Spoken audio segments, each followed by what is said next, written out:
Hey Husker fans, welcome to another video from Just Two Dudes. My name's Louie. My name's Seth. I'm the dad. I'm the son. Alright, so basically Fresno State game. It was tough. I honestly felt embarrassed watching parts of the game, especially in the first half.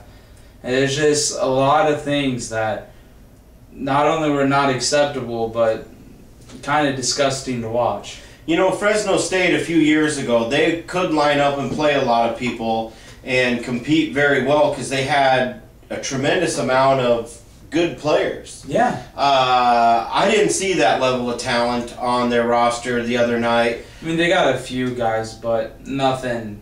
I just saw us getting the living shit kicked out of us. I saw us playing with no intensity, no want to, no fire, nothing. I mean, they basically came out and from the beginning of the game punched us in the mouth. They did what they wanted to do, and we couldn't do anything about it. Well, we didn't seem to want to do anything about it. Yeah. I mean, very early on in the game, their quarterback slipped and fell. Yeah. Tripped over one of his linemen and fell. And I dare anybody to go back and watch it. We stood there. Yeah. Usually when somebody falls in the backfield, there's somebody trying to put a hand on them to try and claim the tackle or something like that. And go ahead. And we just stared at him and walked back to our huddle. We didn't want to hit Derek Carr. We didn't want to hit him. Talking about that, you know, very early on, Jared Crick just breaks right through. You know, typical Jared Crick. Going to get a sack, just completely whiffs. It's not like the guy made a move or anything. All he did was step up, and Jared just completely whiffed. And then another play very early on, and they ran it twice, and both times they ran it, there was a guy streaking down the field wide open. One time he hit him, and early on he missed him, and it's just why is that happening? Right. You know? So this video, unfortunately, we don't have a lot of positive things to talk about with Nebraska, but we're just going to get right into some things we saw. Why don't you go ahead and start? Well, you know, early on, we get the ball on offense. We go 3 and out, just like last week. Still the offensive line not getting a push at all. And Taylor fumbles the very first play, and it's just a horrible start. And you know, why is he still fumbling the ball, and why is it on the first carry? Right. You know, just why? Right. And you know, you never fault a guy for a Hail Mary interception. He's just floating it up and you're taking your chances. Yeah. But I almost wish that wouldn't even count as an interception. Yeah, but you know, the interception he did throw was actually one of the only positives of the game. Yeah. Because he threw it right to somebody, a la Tony Romo against the Jets. Oh, that's right. I can't talk about the Cowboys in these videos. Threw it right to a guy, and I think Quincy Anunn was hit. Yeah. On that. Quincy Anunn just laid him out. Yeah. That play was basically maybe the only time all game where I saw somebody that wanted to hit. Yeah. And it was a wide receiver. Go figure. Yeah, you know? Seriously. You know, but talking about him, I mean, he's a guy that, in a way, his character, at least the way he displays it on the field, I don't know how he is off the field or even in practice, but on the field, I mean, we talked about it last week after the Chattanooga game. You saw him talking to players and kind of being a leader out there, and you know, you don't really want to see that out of your wide receiver. You want to see it out of your quarterback. But you know, he's, as far as I'm concerned, when we're on the field, he's one of the more he has some of the best character on the whole offense. Right. Another thing, you know, we've kind of touched on it already, but you know, momentum can be swung in a football game quite often, and that happens every week. But one thing that kind of never changes is the tone. Yeah. When one team starts the game by smacking the other team in the mouth, it seems like that never gets reversed. Yeah, it really doesn't. They've set the tone for the whole game, and it just goes back to the old saying, you either set the tone or have it set for you. Well, again, we had the tone set for us. Right. And I don't even see how that can happen. You know, if it was You know, if it was a better team, sure, you know, it's kind of okay if that happens. But I mean, not to a team that you have complete superior talent to. Right. I don't know any one of Fresno State starters that could start on our team. Well, maybe some O-linemen, with the way our O-line's playing. Well, the thing about it is you can, even if you're under-talented, you still can come out and have a want to. And you can make sure that your team doesn't get hit in the mouth. And if you do get hit in the mouth on the first and second play of the game, you call a timeout and you tell them that stops right then and there, and you want to see somebody on their ass for the other team. Yeah. And you want to see it fast. And we just don't have that. We really lack a killer mentality, I think. Yeah. Which is funny, since our head coach is such a lunatic. Right. Sometimes, it's why don't we have that attitude? Yeah, he's real fiery, but the team just doesn't seem to play. Play that. I've never seen. You know how you always hear a team plays by the personality of their head coach. And we just don't see that as much as we should. Well, we do sometimes when we see the lack of focus and the lack of attention to detail when we get a lot of penalties and stuff like that. Then they're acting like the coach. Yeah. But you just don't see a lot of fire. You just don't see it. And I'm sorry, but that's just got like 7-5 or 8-4 written all over it. You sent me a text during the game and you said that you think we'd be lucky to be 8-4. Yep, the team I saw play this past weekend, we will be lucky to win 8 games. Is there a chance to change that? Yeah, but if it doesn't happen, plenty of chances. But if it doesn't happen real soon, we have 2 weeks to change our team and to make ourselves better. I mean, the Missouri game to me last year was kind of a bit of a shock. We really weren't all too confident going into that game. No, Missouri had just knocked off #1. Yeah, I mean, they just beat Oklahoma the week before. And then we come out and we completely dominate them. Yeah. And it's like sometimes this team is just really hard to get a pulse on. Yeah, it's so inconsistent. I mean, you never know when they come out, if this is the game they laid the turd, if this is the game where Taylor throws it right to defenders and fumbles. I mean, you never know. You never know what team you're gonna get. Right. And playing in the Big Ten Conference, a lot of teams have their system of what they do, and they are always consistent. They might not be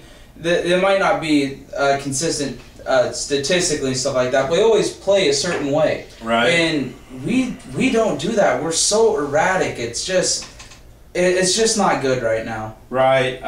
Dennard. It's obvious that he's the one guy, he's the one that played with Amakamura and Hag and Dijon. Yeah. He's got a lot of experience back there, and he plays with a lot of fire. Yeah, and him being gone, you wouldn't have thought it in the first 2 games, like let him rest and get healed up. Right, but we've missed him. We've missed his intensity. Yeah, we desperately need him back. He's one of the few guys on the team. You always hear him talk about the swag factor. He's he's John. He's making plays, and he's a true leader out there. And I think the defense, especially the secondary, really feeds off that. And they need something to feed off, and let's hope it's him when he comes back. Yeah, and hopefully we have him back this week. I mean, it's late Wednesday night right now, and coaches are saying that they're not preparing for him to play. But who knows? It could be a game time decision. But we need him back very soon. We truly do. Brandon Kinney, just another very lackluster, poor game. Can't quite figure him out. Him and Taylor seem to have had a lot of rapport last year. Right, even going back to the spring game. Yeah, and then there's just nothing this year. Those two can't get on the same page. They really can't, and you see some balls forced to him. Like Taylor's like, all right, that's my guy. I kind of have to get it to him. But at the same time, you're asking the quarterback to have faith in you. When he does put it there right in your hands, you are dropping it. You're dropping it. I mean, that's there's a reason why he's targeting Quincy so much. I mean, Quincy's had a few drops, but he's one of the few guys that are actually making plays on the offense from the receiver position. Yeah, I mean, Kenny Bell, Jamal Turner, and Kyler Reed are making plays. Yeah, they seem to be like the only ones who can make a play for Taylor. Right. The offensive line, all this talk about the O-line in the preseason and why do we have all these young guys starting. Yeah. Everybody kind of had their take and their opinion on it. Someone wondering if it was because they're just that bad or if these guys are just that good. Right. But we're slowly but surely finding out that the guys who played last year that are in backup roles this year must not have been very good, and these young guys, they're not much better. Yeah, through 2 games, I mean, something needs to change. I mean, you heard this week a few players are shuffling around, and it's just we need something. Right. I mean, Nebraska is good. What's the kid's name? Su Chin or something? Something like that. I mean, I don't ever want to come across as derogatory to anybody, but Nebraska could quite possibly end up with the only Asian offensive lineman in America. Yeah. I mean, this kid is getting reps with the one. His last name's Park, but forgive us that we can't think of who it is. But I think it's Troy. Troy? Yeah. Okay. I don't know. I mean, I just heard of him this week. Right. I mean, he's a walk-on, and he's just like Spencer Long. Spencer Long just came up out of nowhere. Yeah. And this point in the season, we shouldn't have offensive linemen coming out of nowhere that are gonna. We shouldn't have guys shuffling. I mean, this is what fall camp, spring, and summer is for. Right. Nebraska looks like a team that could use the lockout as an excuse. We look like a team that got locked out. Yeah. We just don't look like we know what we're doing.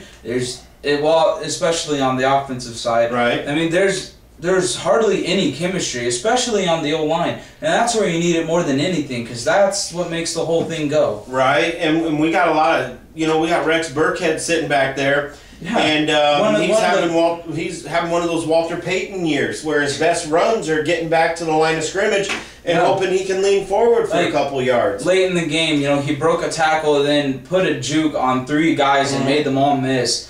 And a 4th guy had to bring him down, and he even needed help. Right. Or a 5th guy in that situation, and it was only a 5-yard gain. I mean, it's... Yeah, Rex is looking good. It's not Rex's fault here. And, some people can look at the stats and say, wow, Rex really needs to step it up. Like you're saying, he has no room. And when we give him room, he's extremely productive. Right. Rex Burkhead got no problem with his play. No. Amir Abdullah. Yeah. Seth said last week that he thought he was going to return a kick and return it real soon. You may have even said he's going to break one this week. I'm not exactly sure what I said, but I definitely had a feeling he was going to break one. And he kept getting closer and closer and closer, and he looks like somebody that as the year goes on, he could be that guy that you're going to see a lot of errors on kickoffs, and you're going to see those pooch kicks and stuff because people might have to start kicking away from him. Yeah, and that's just a whole nother factor in itself. Right. I mean, he's obviously an X factor with what he can do in the return game, but then when you have to start talking about punters and I have to punt it away from him, and then you end up getting better field position from that, it's a whole nother dynamic. Right, and as far as we're concerned, the field position could be massive this year because so far the offense really is feast or famine. It's like we're waiting for Taylor Martinez to catch the edge on an option and cut upfield. It's like the only play we have. And you see it every year from Michigan. It doesn't work in this conference. If your only play is your quarterback getting by everybody, it doesn't happen in this conference. The defenses are too disciplined for that to work. It can work in your first 4 games, and I'm sure it will. I'm sure it will go 4-0. But when you hit the Big Ten and you tell teams like that in any major conference, if you can sit there and say, hey, this guy running, take him out of the game and you beat him, well, there's 4 out of the 8 teams we played that will be able to do that, if not more. Yeah, I mean, there's a lot of unknowns still going into the conference. Boy, we thought after 2 weeks we'd know something. Now I think we're scared. There almost seems to be more questions than there were at the start of the year. Yeah. And it's just, why is that happening? I mean, we're supposed to be a top 10 team, we're barely playing like a top 20 team right now. Barely. It's not good at all. No. And that, let's see, Robbie Rouse ran the ball 36 times, Fresno State's running back, and we didn't get one TFL. Right. We never tackled him for a loss. There's even probably another running back that got a few carries, to even make that more carries for their team. And we didn't get one TFL, and we're supposed to have one of the better D lines in the whole country. Right. And just, where were they at? Where were the linebackers flowing down? I mean, just inexcusable. Well, not only did we not get any tackles for loss on a running back who's just average and had 36 carries on us, we hit the quarterback twice in the whole game. There's really no excuse for that. You know what I think it all comes down to? The lack of penetration by the D line. I don't think Carl knew what the hell was going on. After the game, Carl said, and a lot of the players said, well, they came out and did stuff that we had never seen them do before. It wasn't on film. Bo comes right back and says, no, they didn't do anything we didn't see. That's, what was his term? Did he say that's hogwash? I think so. Yeah, something like that. And he said anything other than we didn't execute is an excuse. Well, sometimes when you're being honest and giving honest answers, it may seem like an excuse. But an honest answer is just an honest answer. Right. And I thought, Carl didn't know what was going on. No, that was very obvious. Whoever was calling the defensive plays had no clue what to call. Because basically Fresno State took Derek Carr and rolled them out. Right. You mean that many times in a game you can't make any adjustment, you don't have any answer for that? And the funny thing is we have a supreme athletic linebacker in Levante David. Yeah. It's really simple. Wherever Derek Carr went, as soon as it was known that, okay, it's a rollout there, and we started to do it late in the game, and that's when we started having success. Right. You saw Levante shoot straight at him. That's what you have to do. Well, I mean, if you allow a quarterback to just sit there and roll out and just try to play coverage, you can't do it because there's no way your defensive line can get pressure out there. It has to come from somewhere else. Either a corner sitting back in spy or even blitzing. It's just the defensive line, it is so hard for defensive linemen to get pressure on rollouts. Right. But Pat Hill used that against us. Right. And, credit him for finding a huge weakness. True. Levante David and Will Compton, they combined, I don't know if you guys know this, but they combined for 30 tackles the other day. Each had 15. 15 apiece. Yeah. And I don't think either one of them had too many of those that were... Yeah, I think... That were in crucial times. I think Levante's, some of his best plays were when he did chase down Carter in the rollout and he made him throw it away. I mean, other than that, like Carl said in the other day after practice, he said, I don't care how many tackles they got. They didn't play well. And, they didn't. No, the thing is the offense stunk it up. Yeah. The defense stunk it up. Special teams stunk it up. Special teams. I mean, if it wasn't for Abdullah's return, who knows if we even win the game? Yeah, I thought Maher. I thought his punting was very good again. A few times though he did outkick his coverage. Right, we just had so many missed tackles on the punt coverage team. That's incredibly alarming. And that was on the first punt of the game too. He did. I think he might have got 7 or 8 yards, but he broke a ton of tackles. I think it was the second one. But the first one he broke tackles too. And I mean, they were talking about how fast Devin Wiley was.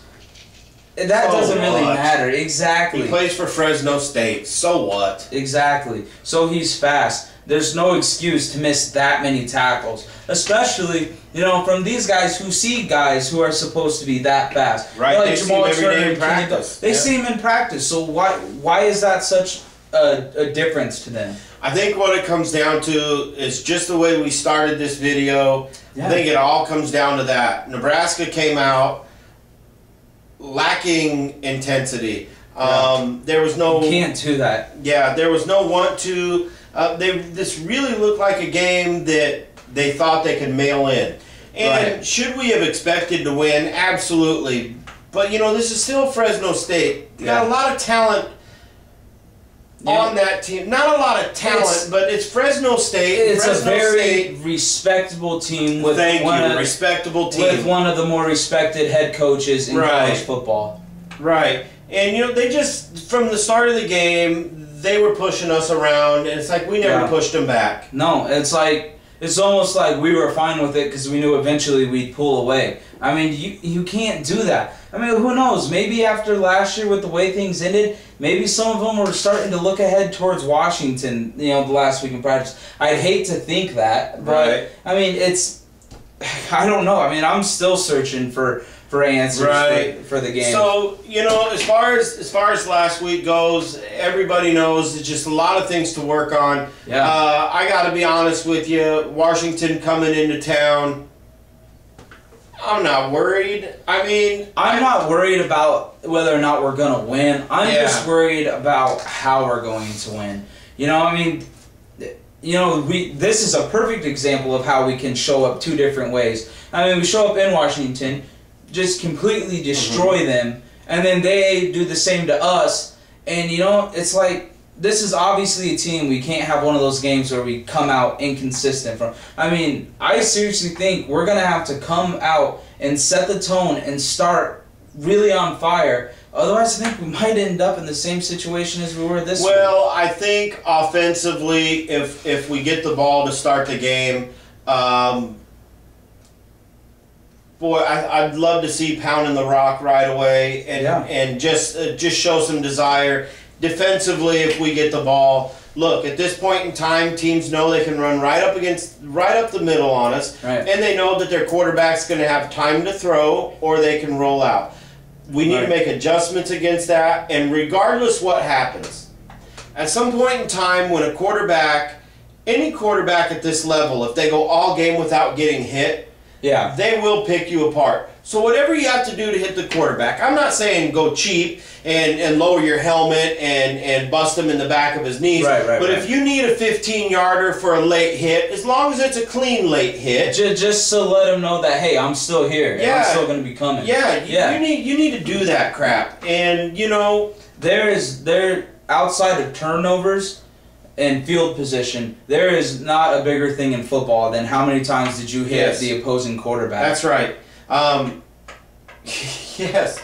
I mean, that kid, I mean, when he went flying through the air like that, it just really hit home to me. It's like, this is a kid who's not afraid. No. And if you know what play I'm talking about, it's the one he dove over Austin Cassidy and held the ball out and got the touchdown. Really nice play on his part. You finally found a safety you hate. Yeah, I don't like Austin Cassidy. That's my new safety nemesis this year. For this year, then next year it'll be somebody else. Right. And it took me 2 games to find a safety I didn't like, but now it's Austin Cassidy. And the biggest problem I have with that play is when you are your team's starting safety and the quarterback is running at you, and you go to bite his ankles like a little 5'9" DB. Yeah. I want you out of the game. I don't want to see you the rest of the day. I mean, Cassidy's definitely not the hard hitter of the group, but yeah, if you're a starting safety and it's the quarterback, you got to be licking your chops. He wasn't on the sideline to where he was going to get a penalty or anything. Right. It was straight up man on man. And and Cassidy just went really low. Why aren't you lowering your helmet, wrapping him up with your arms, and just rocking him? One thing I want to talk about, one last thing, is you were talking about the rollout and how we really need to find a way to stop that. Yeah. You look at the last couple years, I think our defense has been helpless in a way 3 different times. I think we were helpless against Texas last year in certain situations. I mean, sure, if we didn't drop 5 touchdowns. Right, we still would have won the game, but the defense still kind of looked helpless at times. Yeah. Oklahoma State, we looked helpless, but hey, that's Oklahoma State. Right. Their offense is pretty incredible. A lot of teams look like they don't know what they're doing. And then this game. And if we allow Derek Carr to beat us in the rollout game, I mean, in 2 weeks, I mean, Russell Wilson, that's a supreme rollout quarterback. He throws on the run very well, and right now, if I'm Wisconsin, especially Russell Wilson, I'm licking my chops for the rollout. Oh my gosh! If I'm Wisconsin right now, and I know that Nebraska probably isn't going to lose, and they're going to come in a top, ranked number 10. Oh my gosh! The team that played these first 2 games, and the Wisconsin team that played. If I had to, I don't even want to tell you what I think the score would be in that game right now. Yeah, I mean, we have 2 weeks to make serious improvements. Yep. But anyway, I'm not worried about this week. I think we're going to win. I just hope we see a lot of improvements. But that's all for now, guys.